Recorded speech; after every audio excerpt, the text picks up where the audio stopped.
राधे राधे सभी को।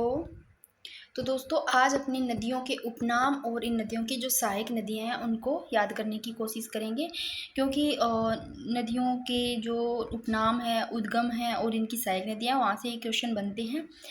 तो सबसे पहले तो मैं आप लोगों को ये कहना चाहती हूँ कि आप लोग मेरे को ये बताओ कि समझ में आ रहा है कि नहीं आ रहा है।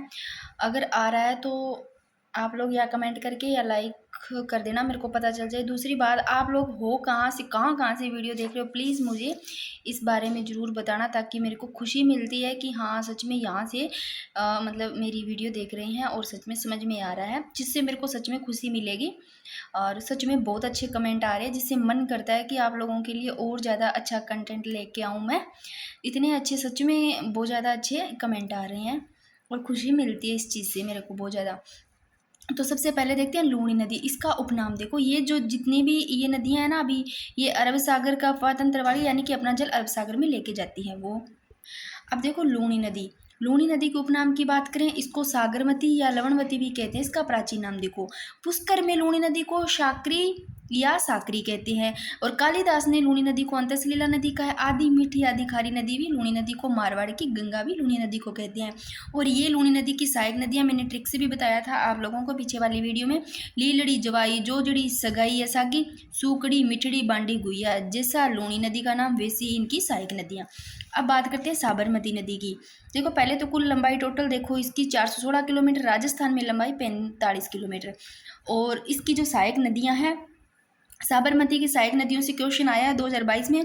तो सहायक नदियां वाकल सेई, तो साबरमती की सेई, वाकल हथमती, वेत्रक या वात्रक भी बोल देते हैं इसको, हाथमती या हथमती भी बोल देते हैं, मेसवा या मेशवा भी बोल देते हैं, माजम नदी या याजम नदी, साबरमती की सहायक नदियां ये। अब बात करते हैं पश्चिमी बनास की सहायक नदियां। देखो दो ही है, शय से लेना यहाँ से। ऐसे ही मैंने आपको उद्गम बताया था इसका, सरवाना की पहाड़ियाँ, यानी कि जो कि सिरोही से सरवाना की पहाड़ियाँ। और सहायक नदियां देखो, सूकली, सह से सूकली, सह से सिप्पू, बस दो ही है, याद रख लेना अच्छे से, शय पकड़ लेना, यहाँ सह सूकली सिप्पू। और माही नदी की बात करें उपनाम की, यहाँ से अच्छे क्वेश्चन बने हुए हैं माही नदी से। माही नदी को अच्छे से पढ़ लेना, यहाँ से क्वेश्चन बन जाते हैं। तो माही नदी के उपनाम की बात करें, आदिवासियों की गंगा, क्योंकि ये दक्षिण साइड में राजस्थान के, तो यहाँ आदिवासी लोग रहते हैं, आदिवासियों की गंगा कहते हैं, वागड़ की गंगा भी कहते हैं। तो देखो क्योंकि ये क्वेश्चन आया हुआ है, वागड़ की गंगा यानी कि वागड़ क्षेत्र उबड़ खाबड़ सतह पर विच्छेदित स्थलाकृति के नाम से जाना जाता है, इसलिए वागड़ की गंगा कहते हैं। कांडल की गंगा भी कहती है माही नदी को, और दक्षिणी राजस्थान की स्वर्ण रेखा भी कहते हैं। इससे पहले थोड़ा सा ये देखो, देखो बांसवाड़ा व प्रतापगढ़ में माही नदी का जो बहाव क्षेत्र है ना, उसको कांठल का क्षेत्र या छप्पन का मैदान कहते हैं। तो ये बांसवाड़ा और प्रतापगढ़ में माही नदी का बहाव क्षेत्र है, कांठल का क्षेत्र, छप्पन का मैदान कहलाता है। ये इंपॉर्टेंट क्वेश्चन है, ये 2012 में आया हुआ है फर्स्ट ग्रेड में। और मैं आप लोगों को जल्दी जल्दी इसलिए करवा रही हूँ, थोड़ा फास्ट बोल रही हूँ। और कुछ लोग बोलते हैं कि दीदी समझ में नहीं आ, मतलब थोड़ी आवाज़ है ना वो क्या है, धीरे बोल रहे हो। तो मेरे को तो ऐसे खुद को लग रहा है, अभी मैं सच में गूंज रही हूँ, पर फिर भी मैं आप लोगों के लिए थोड़ा तेज़ बोलने की कोशिश कर रही हूँ। आपको अगर कम सुनाई देता है या कोई फ़ोन में भी हो सकता है, थोड़ा चेक करना। तो माही नदी की सहायक नदियाँ देखते हैं। देखो माही नदी की सहायक नदियों की बात कर रहे हैं, तो दो तो ई से है, ई से इराऊ, ई से ईरू, एक ए से इराव, इराऊ ईरू इराव, ये है माही की सहायक नदियाँ। फिर भादर मोरेन याद करना, सोम माही जाखम तो याद रह जाएगा आपको, सोम जाखम, क्योंकि सोम माही जाखम पे त्रिवेणी संगम से याद रह जाएगा। फिर देखो माही नदी के बाएं किनारे पर जो नदियां मिलती है उनको कैसे याद करोगे, अनास चाप हरण, इसको कैसे याद करोगे, ये सारी माही नदी की सहायक नदी है। अब बाईं साइड से मिलने वाली नदी है ना, बाएं किनारे से, इसको ऐसे याद करो, माही नदी की बात हो रही है तो इसको थोड़ा सा कनेक्ट कर लो जैसे भी है। भाई माही नदी बाईं साइड से मिली ना, बाएं किनारे से, तो क्या हो गया, सब कुछ खराब हो गया, मतलब नाश, अपने कह देते हैं ना, हाँ भाई नाश हो गया, नाश। चाप, ऐसे चाप लगाते हैं ना, चाप लगाया, ऐसे चाप लगाया, चाप लगाने से सब कुछ हो गया नाश, हरणी हो गया, ऐसे याद रखना, बाईं साइड से मिलने से नाश हो गया, चाप लगा और हरणी हो गया, मतलब नाश हो गया। तो ये माई की सहायक नदियाँ। अब देख लो इसको, माई नदी से कहाँ से क्वेश्चन बना हुआ है। और बात करते हैं पश्चिमी बनास की, सूकली और सिप्पू, और माही की इराऊ ईरू इराव, भादर मोरेन सोम जाखम और अनास चाप हरण। अब देख लेते हैं बंगाल की खाड़ी के प्रवाह तंत्र की, यानी कि वे नदियां जो जल अपना बंगाल की खाड़ी में लेकर जाती है। तो इसमें है चंबल नदी, बनास और बाणगंगा, ये सारी देखते हैं। चंबल नदी देखो, चंबल नदी का उपनाम चरमवती, कामधेनु, नित्यवाही, सदावाहिनी। तो क्योंकि ये राजस्थान की एकमात्र नदी है चंबल नदी, जो कि 12मासी नदी, इसलिए नित्यवाही सदावाहिनी कहते हैं। 2017 में क्वेश्चन आया हुआ है चंबल नदी के उपनाम से। और इसकी कुल लंबाई देखो 1051 किलोमीटर, राजस्थान में 322 किलोमीटर। राजस्थान की एकमात्र 12मासी नदी आता है क्वेश्चन तो चंबल नदी, और बहाव की दृष्टि से सबसे बड़ी नदी चंबल नदी। और राजस्थान को सर्वाधिक जल की आपूर्ति भी चंबल नदी ही करती है। और यह नदी दक्षिण से उत्तर की ओर बहती है। ये नदी ना दक्षिण साइड से जाती है, चित्तौड़गढ़ से ऐसे जाकर के लास्ट में यमुना नदी में जाकर के मिलती है। तो मैं थोड़ा सा इसको आपको मानचित्र में दिखाती हूँ। ये देखो, ये चित्तौड़गढ़ है।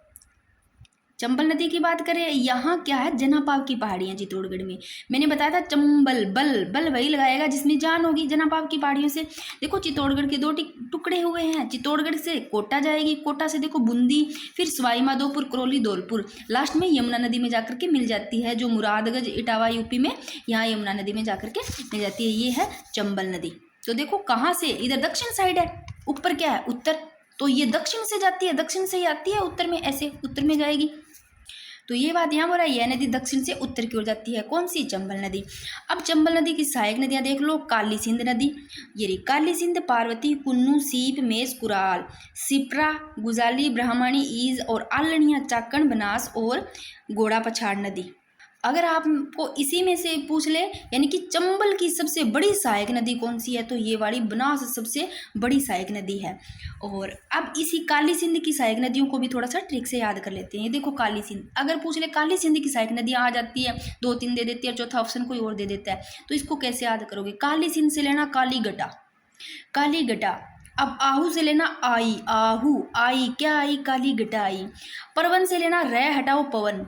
देखो काली घटा जब भी चलती है पवन चलेगी ना, पवन ही चलती है, हवा से ही बनता है काली घटा, पहले हवा चलेगी पवन, तो काली सिंध की पैवन, पवन ले लेना, परवन याद आ जाएगी, पवन से परवन। फिर आई काली घटा से, आई से आहू, चंद्रभागा। देखो काली घटा आई तो चंद्र भी भागा, नीम आज ऐसे लेना, नी मैं आज, नी मैं आज नहीं रुकूंगा, चंद्र कह रहा है मैं भी भागा, सब उजाड़ होने वाला है, काली घटा आ रही है, उजाड़ याद रह गया। देखो काली सिंध, काली घटा आई, आहू से, आई से आहू, पवन चली, पवन से परवन, चंद्र भी क्या हुआ, भागा, नी मैं आज, नी मैं आज नहीं रुकूंगा, ऐसे आज नीमाज रह जाएगा, आज सब उजाड़ होगा, उजाड़। ये होगी काली सिंध की सहायक नदियाँ। और ये सारी देख लो चंबल की सहायक नदियाँ, और सबसे बड़ी सहायक नदी बनास नदी चंबल की। अब बात कर लेते हैं बनास नदी की। बनास नदी का उपनाम देखो, वशिष्ठ नदी, वर्णाशा नदी, वन की आशा, और चंबल की सबसे बड़ी सहायक नदी मैंने बताया था ना बनास नदी है। और बनास की सहायक नदियाँ ये लो, बाईं तरफ से मिलने वाली बनास की सहायक नदी कोठारी, खारी, डाई, मानसी, बांडी और मोरेल नदी, सहोदरा, ढील नदी, ये है बनास के बाईं तरफ से। अब दाईं तरफ से 3 ही है, ये याद कर लोगे तो बाईं तरफ की याद रह जाएगी। बनास की दाईं तरफ से देखो बेड़च, गंभीरी और मिनाल, ये है दाईं तरफ से मिलने वाली। यहाँ ड है तो द याद रखना, ड से ड, बेड़च, गंभीरी, मैनाली, ये दाईं तरफ से। थोड़ा अपने आप ही कनेक्ट कर लिया करो किसी चीज़ से, याद रह जाता है, भूलते नहीं ऐसे। फिर बाण गंगा की बात करें, अर्जुन की गंगा याद रह जाएगा, अर्जुन ने बाण चलाया तो बाण गंगा, ऐसे याद रख लेना। और इसको रुंडित नदी या ताला नदी भी कहते हैं बाण गंगा नदी को। और अब देख लेते हैं अंतः प्रवाह नदियाँ, ये सारी अंतः प्रवाह नदियाँ। पहले तो आप लोगों को ऐसे याद रखना चाहिए अंतः प्रवाह में कौन सी नदियाँ आती है, और अरब सागर, बंगाल में ये कैसे कौन कौन सी आती है, यहाँ से ऊपर ऊपर का क्वेश्चन बन जाता है। घग्गर नदी की बात करें तो उपनाम इसका देखो प्राचीन सरस्वती और द्वस्वती, मृत, सोतर, नट नदी, राजस्थान का शोक। तो देखो प्राचीन सरस्वती भी कहते हैं, मृत नदी भी कहते हैं, सोतर और नट नदी राजस्थान का शोक भी कहते हैं, ये घग्गर नदी का उपनाम है। और कांटली को तो पता है, कांटली नदी कहते हैं, और खंडेला के सीकर से इसका गम होता है। अब कांकनी नदी, कैसे कांकनी, कैसे काकन्या याद रखिएगा, और ये इंपॉर्टेंट क्वेश्चन है, ये आया हुआ है। काकनी नदी को मसूरदी नदी भी कहते हैं, ये क्वेश्चन बना हुआ है। रूपारेल नदी की बात करें, रूपारेल का उपनाम लसावरी, वराय नदी, ये भी अच्छा क्वेश्चन आया हुआ। रूपारेल नदी का उपनाम और लसावरी और वराय नदियाँ के उपनाम से अपने सारे हो गए, यहाँ से क्वेश्चन बन जाती हैं। सारी नदियाँ भी पढ़ ली, अब बाकी के जो पढ़ेंगे बुक में से एक आधी वीडियो और बनेगी, अच्छे से कवर हो जाएगा बहुत ज़्यादा। आप नदियों के तो कभी लाइफ में नहीं भूलोगे, सच में नहीं भूलोगे। तो बाकी के करेंगे कल।